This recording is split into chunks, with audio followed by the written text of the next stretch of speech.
Match list 1 with list 2. So these are the topics from the chapter Biotechnology and its applications. The first one is genetically engineered human insulin. Now this is bulk produced in the host cell E. coli. So A matches with 2. A2 is in option number 2 and 4. That means option 1 and 3 are incorrect. So now we will have to rule out between B1 and B4. GM cotton and gene therapy or Bacillus thuringiensis. So the match will be B with 4. So GM cotton is genetically modified cotton and it expresses cry genes from Bacillus thuringiensis. So B4. So that means option 2 is incorrect and the right answer is option number 4. ADA-C is 1 gene therapy and ELISA antigen antibody interaction. So let us understand every point and their matches in detail. Insulin is a hormone produced by pancreas. So in case pancreas stops producing insulin, the disease that develops is diabetes mellitus. So what is the treatment? The treatment is to inject insulin at regular time intervals. Now, before the development of biotechnology, what was the option available?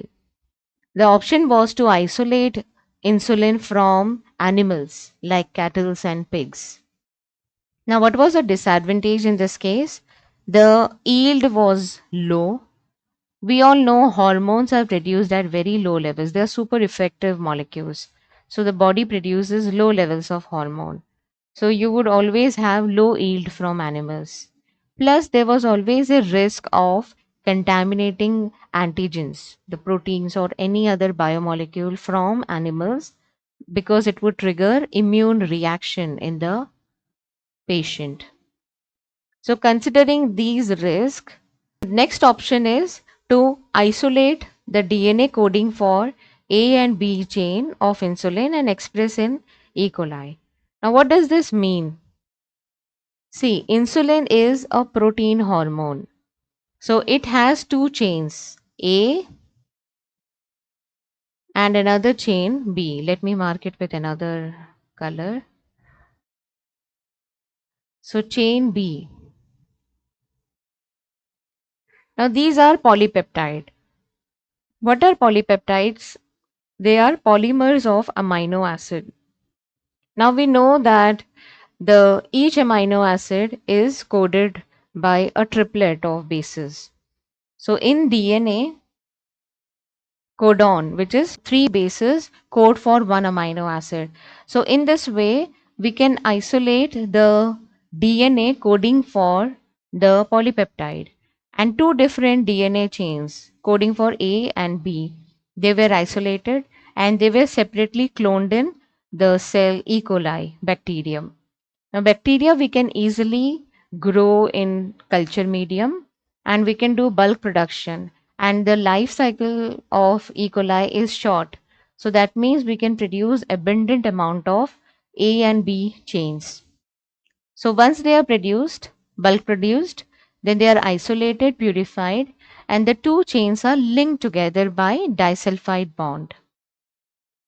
So chemically they are linked together. So disulfide means this has a sulfur group, this also has a sulfur group. So linkage is possible. So this way you can link two chains together. And once they are linked, it becomes the functional insulin ready to use by patients. So in this way, the cost was reduced. We could provide patients with functional insulin and that was free from any contaminant protein. So any risk of immune reaction was also prevented. So this is one of the greatest technological inventions, biotechnological inventions. Now coming to the second point, next one, GM cotton. GM stands for genetically modified cotton.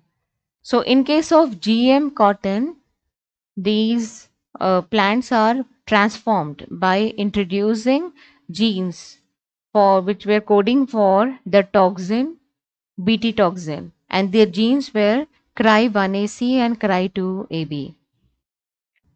So in the leaves, it is produced as protoxin. It is not in the active form. So when the pest consumes it, cotton bollworm, this is the pest, it consumes the leaves. So in the gut, under alkaline pH, this particular protoxin becomes an active toxin form.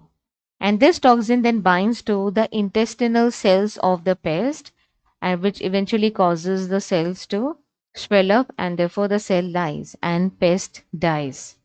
So this way it was effective in controlling the pest, and this acted as a biopesticide.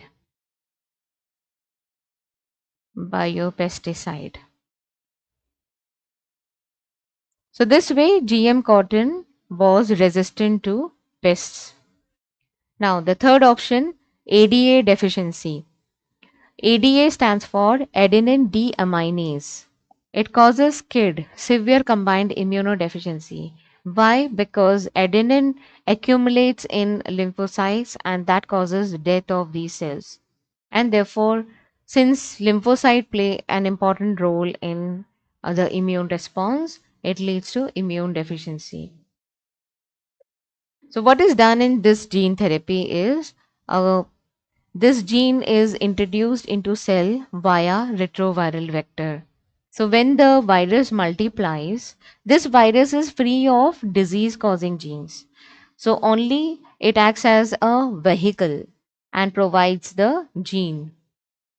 So this cDNA copy is used for production of the enzyme.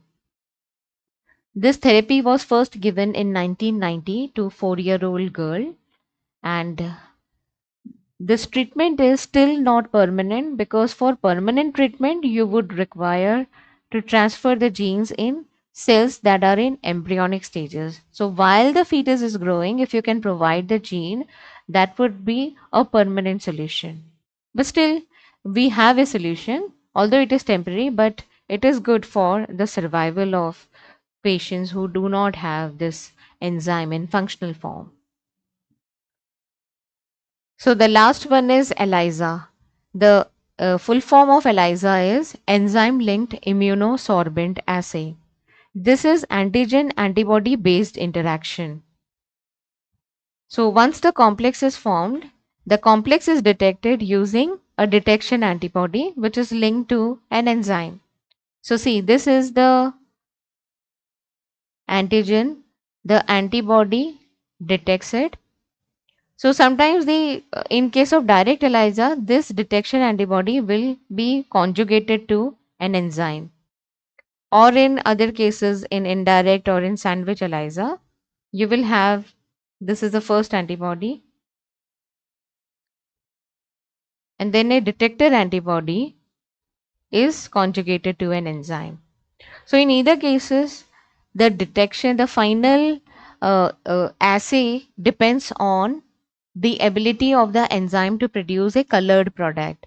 So colorless substrate will be added, enzyme acts on the substrate and converts it into colored product.